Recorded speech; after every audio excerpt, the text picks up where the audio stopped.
এখানে ডোমজুর ব্লকে নারনা এসএসকেতে একটা ঘটনা হয়েছে। একটা সেন্টারের মধ্যে কোনো বিষয় নিয়ে ধারাবাহিক বেশ কিছুদিন ধরে একটা সমস্যা চলছিল। অথরিটির তরফ থেকে ওই সিএইচও একজন মেয়েকে, তার নাম হচ্ছে সায়ন্তনী সিনহা, তাকে কোনো কিছু একটা কাজ করতে বলে যেটা করার কথা নয়ও। এবার ও তখন বলে যে আমাকে একটা অর্ডার করে দিন, আমি এই কাজটা করব। এবার বিএমওইচ বলেন যে আমি ইনচার্জ, আমি মুখে বলছি এটাই যথেষ্ট।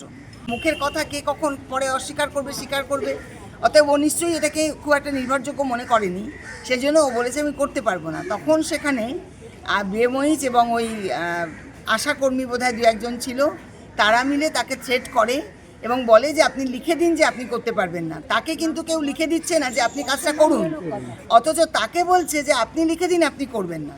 এইটা নিয়ে সে একা এবং অন্যরা মিলে তাকে এমন একটা হিউমিলিয়েশন করে যে তারপরে ওখান থেকে বেরিয়ে ও পুরোপুরি কারোর সঙ্গে কথা বলা বন্ধ করে দেয়, খাওয়া দাওয়া করে না, শুধুই কাঁদতে থাকে। এই করতে করতে ওর শারীরিক অবস্থা খারাপ হয়, তারপরে স্থানীয় হাসপাতালে ভর্তি হয়। সেখানে ওর পরিস্থিতি আরও খারাপ হয়ে যাওয়ার পরে এই মুহূর্তে ও বেলেঘাটাতে অ্যাপোলোতে ও অ্যাডমিশন আছে এবং ভেন্টিলেটারে আছে।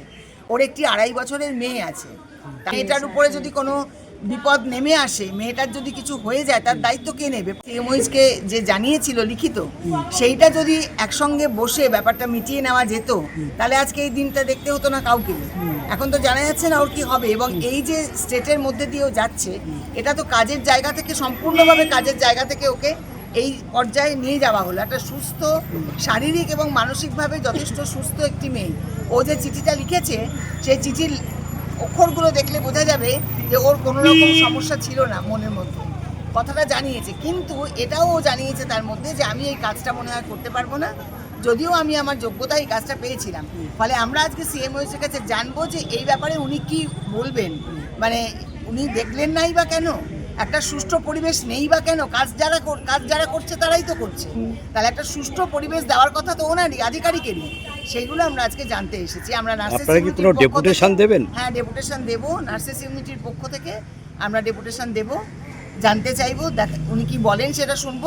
আমাদের দাবি হচ্ছে নিরপেক্ষ তদন্ত সাপেক্ষে যে দায়ী এই ঘটনার পিছনে, যে বা যারা দায়ী, তাদেরকে কিন্তু আইন অনুযায়ী শাস্তি দিতে হবে এবং কাজের জায়গায় একটা সুষ্ঠু গণতান্ত্রিক পরিবেশ রাখতে হবে, যেন কনভারসেশন করা যায়।